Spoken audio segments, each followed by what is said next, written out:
Hi, I'm Mary Valamides, and I'm going to go over the first grade math third 6 weeks curriculum preview with you. First, we're going to finish Unit 4 with addition and subtraction strategies, which covers modules 6, 7, and 8. So the addition strategies will be the 5 days before the Thanksgiving holidays.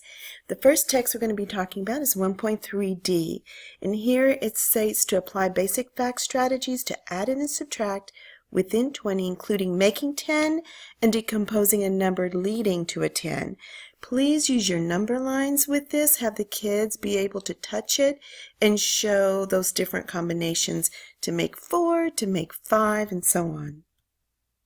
Some strategies you can use is counting on, doubles, near doubles or doubles plus 1, making 10, adding 0, and making 5. And you can see there's an explanation with these strategies. So you can ask the kids, how would you solve 8 plus 7? And have them think about it and then explain what they did.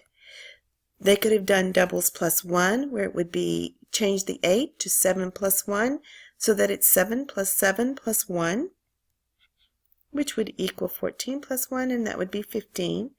Another child may have used the make 10 strategy, where they break the 7 into 2 plus 5 because they know that 8 plus 2 equals 10. Could do the make 5 strategy, where they make the 8 into a 5, so it's 5 plus 3, and the 7 into 5 plus 2.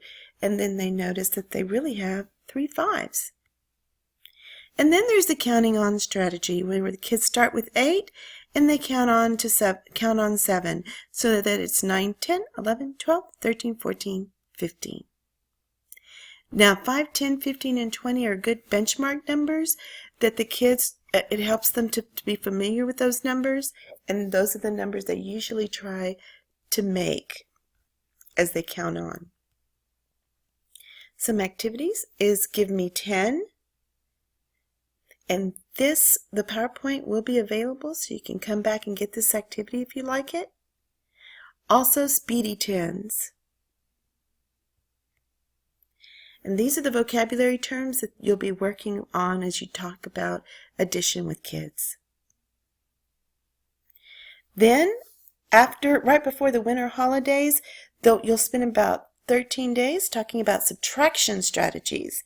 So again, it's covering 1.3D, but this time we're going to count back. So we'll start at 4. If we have 3 plus 1 equals 4, if we want to subtract 4 minus 1, we will go back to the 3 to see that 4 minus 1 is 3.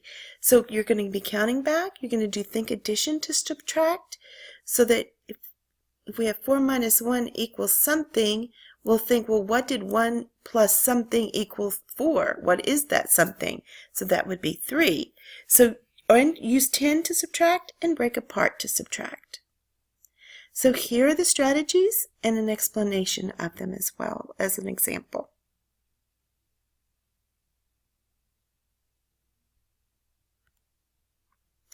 Now, as you're talking to the kids about subtraction, you might use the terms minuend, subtrahend, and then difference. We definitely need to make sure the kids know that the answer when subtracting is called the difference. But if you can use some of these words as well as with minuend and subtrahend, in this case minuend is the 12 and subtrahend would be the 4. So 12 minus 4 would be a minuend minus the subtrahend, and it'll give you the difference of 8.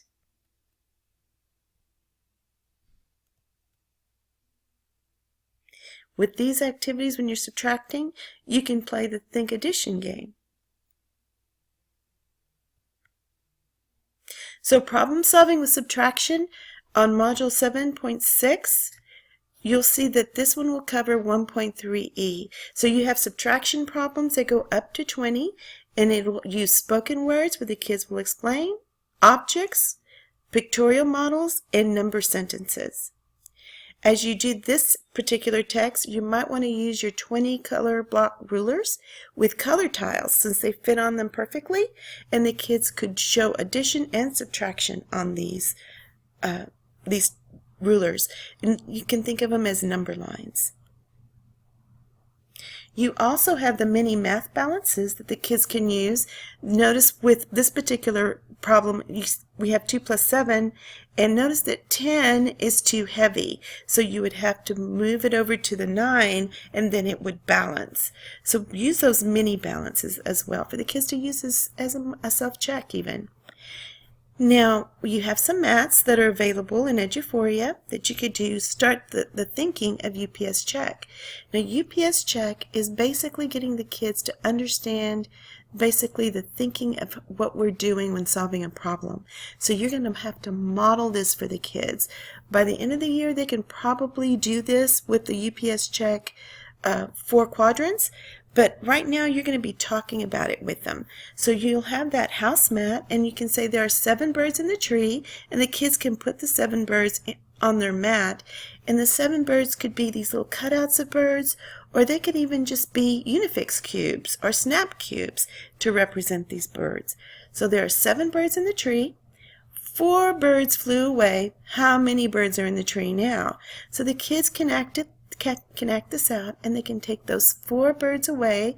So you can ask them, what is it we need to find? We need to find how many birds are in the tree now. So what has happened? What are the details? We had 7 birds and 4 birds flew away. So let's show that action on your mat. So then we can ask the kids, now how many do we have left? We have 3 birds left. So 7 minus 4 equals 3. And here's a little script that you can use with the kids when they're doing these problems. And you can ask the kids, are we putting birds together to find your answer, or are we separating them? And here we're separating them. And whenever you separate, that means subtraction. Here's another problem. There are 7 birds in the tree. Some birds flew away. How many birds are in the tree now? So here we acted out with the kids. There are 7 birds in the tree. And notice when I'm having some fly away, we need to count them. So that's 1, 2, 3. 3 birds flew away. So we have the problem of 7 minus 3 equals 4. You might also want to use your 10 frames, those that you received last year, to have the kids work these problems out. After the winter holidays, you're going to be talking about addition and subtraction word problems. That'll last about 6 days. This will cover 1.3e and 1.3d. And here you see the strategies of counting on and making 10. And I have an example of what the kids would say, what it would look like using objects, tally marks, or a number sentence. So with 1.3e, again, they're explaining with spoken words, objects, pictorial models, and number sentences with addition and subtraction problems up to 20. So if we have 24 red apples and 8 green apples that are on the table, how many apples are on the table? The kids can use 10 frames to work this out, or a number line.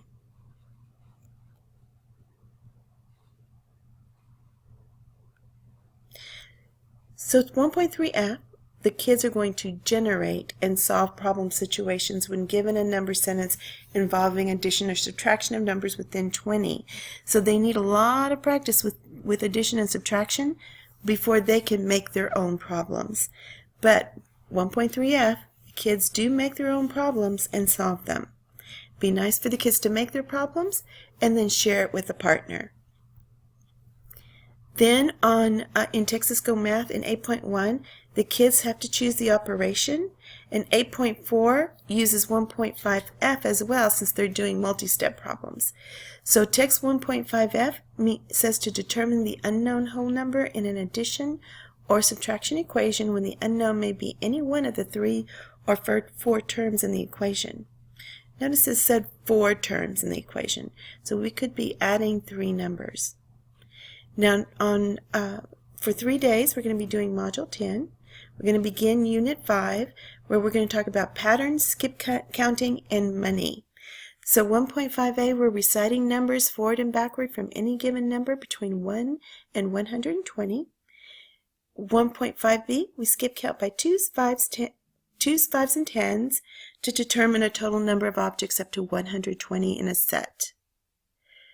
So, as we recite these numbers, you have the kids count outside of the math classroom as well, counting to the cafeteria, counting steps backwards as they return to the classroom, counting the steps to the gym. During gym time, they may count the number of times an activity is done, such as shooting baskets, how many baskets they shot, or jump roping. Students might need objects to start their skip counting, such as using two-color counters in pairs or skip count by twos, or they can use their hands when they're skip counting by fives, and they can use 10 frames or base 10 blocks when they're skip counting by tens. There's a My 120 chart in Eduphoria that the kids could use that they can also use when they're skip counting by tens. Notice they would just use that last column and say 10, 20, 30, 40, 50, and so on. Here's a few ideas that you can use with your 120 chart. That's also in Eduphoria. I want you to check and make sure you have a UPS check poster. You should have received it a few weeks ago. Also, if you have your strategy poster. If you don't have these two posters, please contact me so that I can get those to you. Also, you have these student reminder questions. As you're going through this, it's a good tool for you as a teacher to have the right questions to ask the kids to help prompt their thinking. And as they're able to read, then they can put this on their desk or in a journal, and they can prompt themselves to go through problems. I've also updated what teachers and students say and do with UPS Check. This is also in Eduphoria. So when you go to Eduphoria, go to Yearly Content Documents, and then click District Instructional Resources, UPS Check. Then click the gears for UPS Poster and Problem Solving Strategies, and then you'll see to the right the attachments will be available so that you can go into it and find what you want. The vocabulary for this 6 weeks, you'll notice the purple words are the words the kids hopefully know because of the review from the first 6 weeks, but also notice we have some other terms with this unit that are brand new that you'll be putting on word walls. Here's an activity you could do with word walls, one about baseball, which is perfect timing since we're having the World Series at this time. Charades where the kids act out the words on the word wall, or another activity called Hot Seat. Thank you for listening to the curriculum preview. If you have any questions, please contact me, and remember to email me if you need those posters. Thank you. Have a great day.